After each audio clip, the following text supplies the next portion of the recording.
Andhra Pradesh assembly deputy స్పీకర్గా K Raghuramakrishnaraju ఏకగ్రీవంగా ఎన్నికయ్యారు. ఈ నేపథ్యంలో ఏపీ అసెంబ్లీలో డిప్యూటీ సీఎం పవన్ కళ్యాణ్ కీలక వ్యాఖ్యలు చేశారు. క్రిమినల్ మెంటాలిటీ ఉన్న వ్యక్తి రాజ్యాన్ని ఏలితే ఎవరైనా బలి చేస్తారని డిప్యూటీ సీఎం పవన్ కళ్యాణ్ అన్నారు.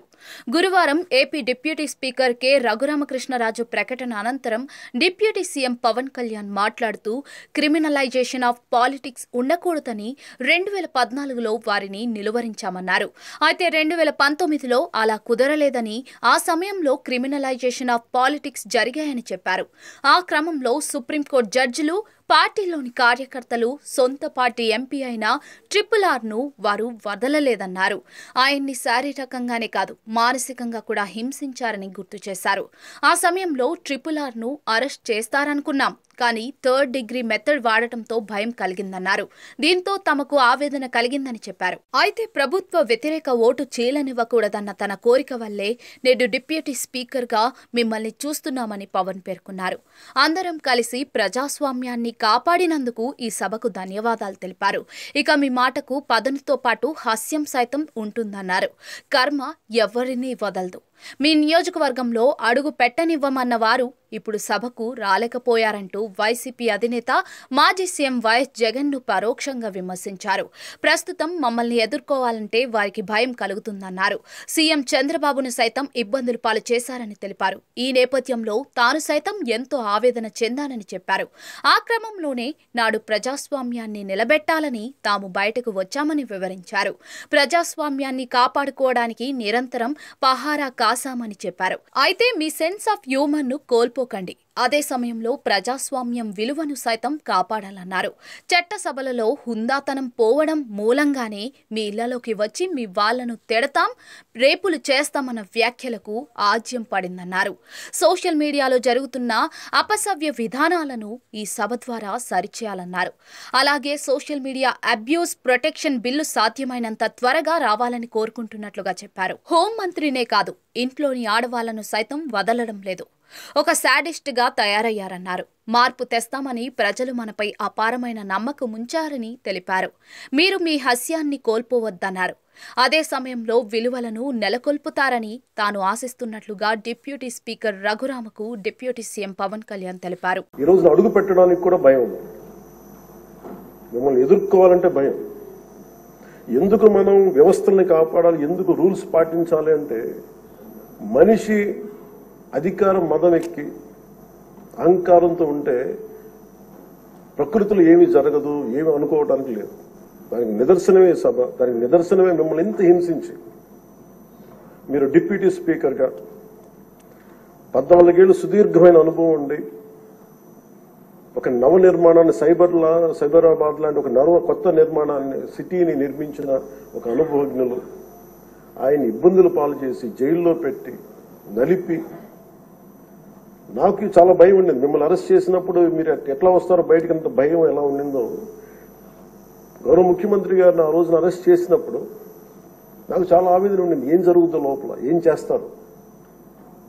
ఒక ఎంపీగా మిమ్మల్ని ఇలా చేయగలిగినప్పుడు ఆయన్ని కూర్చోబెట్టి రాష్ట్రంలో ఏమేం చేస్తారన్నది నిజంగా ఆవేదన. అది ఆ రోజు తగులుకు నాకు అనిపించింది. ఈ రోజున అందరం బయటకు వచ్చి నిలబడ్డాం. దేనికి? ఇది ఒక చంద్రబాబు గారి కోసం, మీకోసం కదా, ప్రజాస్వామ్యాన్ని నిలబెట్టాలని.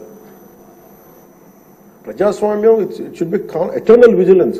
మనకి ఎటర్నల్ అంటే నిరంతర పహారా లేకపోతే మనకి సరిహద్దుల్లో మన హద్దుల్ని ఎలా కాపాడుకో నిరంతర పహారా అవసరము. ప్రజాస్వామ్యాన్ని కాపాడుకోవడానికి నిరంతర పహారా అవసరం. అందుకని మేమందరం eternal vigilance is essential for democracy. మేమందరం బయటకు వచ్చి ప్రజాస్వామ్యాన్ని కాపాడుకోవడానికి మనందరం పడ్డ తపన ఈ రోజున ఈ సభ నిలువెత్తు నిదర్శనం. మీరు ఖచ్చితంగా మీరు సభా గౌరవాన్ని నిలబెట్టాలని మనస్ఫూర్తి. మీ విట్టు కోల్పోకండి, మీ సెన్స్ ఆఫ్ హ్యూమర్ కోల్పోకండి. ఎందుకంటే మీరుంటేనే లైవ్లీగా ఉండి, మీరుంటే అన్ని నవ్వులు పువ్వులు ఉన్నాయి చూడండి. ఆనందాన్ని తీయకండి. అట్ ది సేమ్ టైం మేము కోరుకునేది కూడా ఆ ప్రజాస్వామ్యం తాలూకా విలువలని, ఆ భాషని కాపాడు. సభల్లో భాష దిగజారిపోతే అది రోడ్ల మీదకి వెళ్ళిపోతుంది ఈరోజు. అంటే ఎవరు ఏం మాట్లాడుతున్నారో ఇష్టం వచ్చినట్టు మాట్లాడు.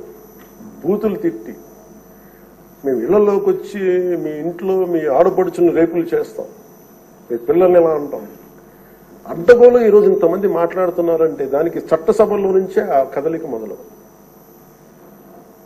ఆ హుందాతనం పోయింది సభలో.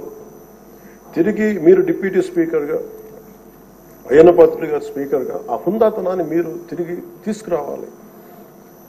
ఒకటో రెండు సందర్భాల్లో మనం వచ్చినప్పుడు ఎవరో ఒక మాట ఏదో అంటే గౌరవ ముఖ్యమంత్రి చంద్రబాబు నాయుడు గారు ప్రత్యేకించి చేయొద్దు, మళ్ళీ ఇంకా అలాంటి కల్చర్ తీసుకురాకండి, అది అయిపోయింది గతం అని.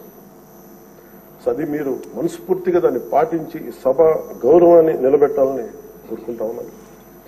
ఒకటే ఒక విన్నపం అధ్యక్ష స్థానంలో కూర్చున్న మీకు,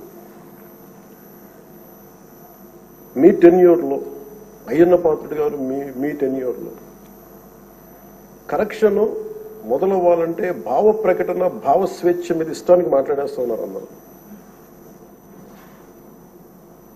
మనకి గౌరవ మంత్రి లోకేష్ గారిని బుద్ధులు తిడతారు, ఏదన్నా అంటే భావ ప్రకటన, భావ స్వేచ్ఛ అంటారు.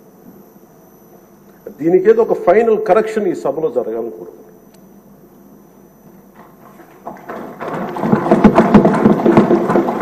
అంటే ప్రజలు నోరెత్తి ప్రకటన జరగాలి. డిసెంట్ ప్రజాస్వామ్యంలో dissent in democracy is very essential. కానీ అది ఎట్లా ఉండాలి అనేది దాని తాలూకు విధి విధానాలు మనం ఇక్కడి నుంచే మొదలు పెట్టాలి. అది మీ ఆధ్వర్యంలో మొదలవ్వాలని నేను కోరుకుంటున్నాను. నేను కీలకంగా కోరుకుంటుంది ఈ రోజున మీ తరఫున గౌరవ ముఖ్యమంత్రి గారు కూడా తెలియజేస్తా ఉన్నాను. Social media abuse protection bill అత్యంత తక్కువ సమయంలో రావాలి, బాగా చర్చ జరగాలి.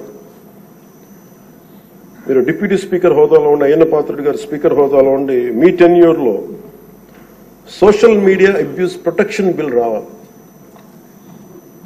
మన హోంమంత్రి గారిని వదలలేదు, అనిత గారిని, ఇంట్లో ఉన్న ఆడవాళ్ళని వదలట్లేదు. అంటే ఒక సైకలాజికల్ అబ్యూస్, ఒక పాశవికంగా తయారయ్యారు, సేడిస్టిక్ గా తయారయ్యారు. దీని మీద మనందరం irrespective of difference of opinion, విభిన్నమైన పొలిటికల్ పార్టీలు అయినొచ్చేమో కానీ ప్రజాస్వామ్యాన్ని కాపాడటం కోసం Andhra Pradesh should lead by example introducing social media abuse protection bills.